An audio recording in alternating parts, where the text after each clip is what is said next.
është ndikimi rus dhe ndikimi kinez që mund na e marrë. Nga ana tjetër, kishte edhe një të djathtë aty, që më shqyrzohet shumica në Parlamentin Evropian, që thoshte që prit vëlla, se këtu Shqipëria ka probleme serioze. Dhe kjo nuk mund të shërbej, si me thënë, si mekanizëm për t'i hapur Shqipërisë një kanal të shpejtë. Sepse nuk ka më një Europë. S'ka një Europë. Tani, le të flasim hapur, pra, edhe kur flasim ne, të denoncojmë dhe të bëjmë, pikërisht sepse ka dhe një Europë tjetër. Por ka një gjë, zakonisht në Shqipëri, zgjedhjet me thënë drejtë i ka certifikuar Amerika. Që t'jemi sinqert, siç ndodhi edhe në 2021-shin. 2021-shin akoma pa i certifikuar Iliana Celibashi, doli Yuri Kim dhe tha që zgjedhjet ishin shumë të mira, të formohet qeveria etj. Megjithëse këtu ishte bërë masakër elektorale. Vetmi avantazhi i opozitës për mendimin tim, e kam thënë disa herë dhe duhet ta them që ta dëgjojnë sërish qytetarët, është që për momentin në Shqipëri nuk ka një ambasador të zyrtarizuar të Shtetit Bashkuar të Amerikës. Për mendimin tim, ambasadori aktual i Shtetit Bashkuar të Amerikës në Tiranë është Chris Lasivita. Dhe kjo është, po themi, një lloj garancie që opozita, ato shqetësimet që nuk janë shqetësime, po siç po i konstatojmë dhe siç po i transmetojmë tot, janë nisje e shpalosës e një masakre elektorale, kësaj herë edhe me krenari socialiste, ti nxjerrin në pa. Dhe mendoj që në këtë drejtim opozita nuk është në disavantazh, mendoj unë, sepse thash, qofse ne presim që zgjedhjet i mbrojë Iliana Celibashi me Altin Domani, atëherë se dim fare se ku jemi. Po, prandaj thash ne dinim ku po hynim. Unë pres dhe e shoh që në këtë drejtim po lëvizet, kur shoh që kjo është shqetësimi, një sekondë, Ganstel, ta mbaroj se nuk ngjohesh as unë as ti pastaj. Precipitën. Po, ta mbaroj. Ja, një moment. Ta mbaroj dhe pastaj diskutojmë se kemi kosa dush, kemi edhe 40 minuta të mira. Fakti që shqetësimi dhe përballja dy ideve shkon edhe në Fox News, që është një media që ndiqet fort nga administrata amerikane, linja që është ndarë aty, pra këtu është një betejë mes trumpizmit dhe soroizmit, jo vetëm si ide, por edhe si betejë, sepse të njëjtën vështirësi që kishte Donald Trump, që ka Sali Berisha sot në Shqipëri, e kishte Donald Trumpi në Amerikë. Edhe atje sondazhet e nxjerrin Kamala Harrisin një 7-18 pikë para, madje kishin patropsinë që këtë gjë ta bënin edhe ditën e zgjedhjeve kur vota ishte hedhur në kuti dhe sërish të jepnin ato, rash dhe unë viktim, po të duar si. E kupton, exit pollet e famshme. Po njësoj edhe atje, si më thënë, sistemi i ndërtuar dhe i financuar nga Soros i prokurorëve e goditën zotin Trump, siç ka ndodhur njësoj nga njëjta drejtësi, nga njëjti Soros edhe në Shqipëri.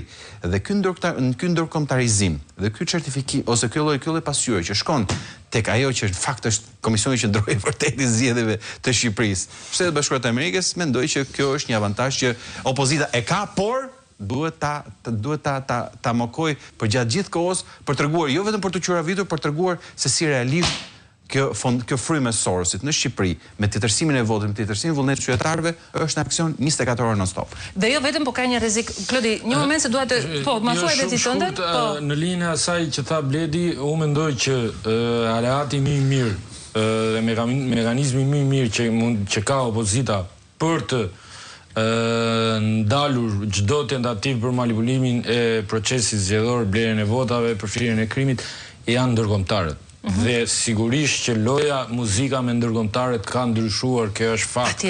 E pat edhe ardhjen e emisionit vëzhgues se cila ishte gjua e përdorur që në fillim, pra që në konferencën e parë të misionit. Nuk i kishim dëgjuar atë lloj gjue në zgjedhjet e kaluara.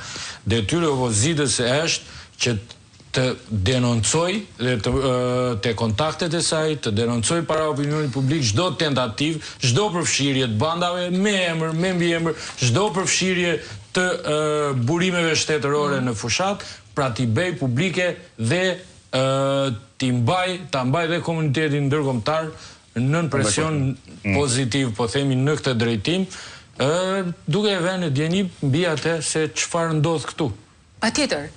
Tomi, vetëm një moment, Genci, se po më kërkon të Tomi fjallën, po Tomi.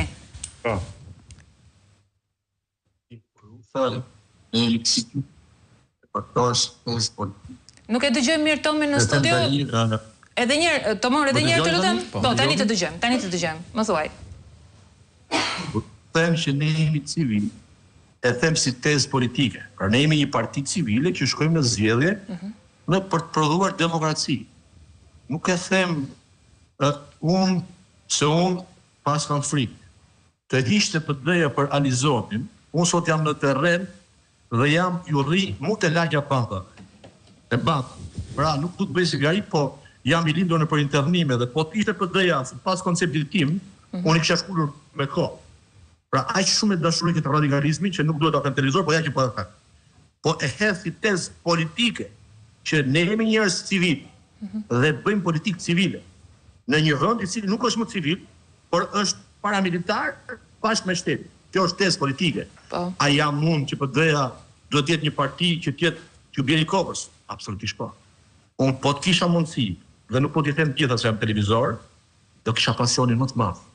Dhe ta keni qartë ju në studio dhe kushdo që unë besoj që e keqa mundet me shumë mënyra, s'po e them më fjalën sepse jam vetë tuzi qartë.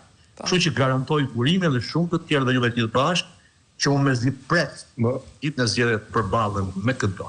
Pra është pasioni më. Tomi, me të drejtë, po unë do shtoj edhe një element tjetër në këtë ekuacion. Genci, përpara se të kaloj ke ty se na ndihmon.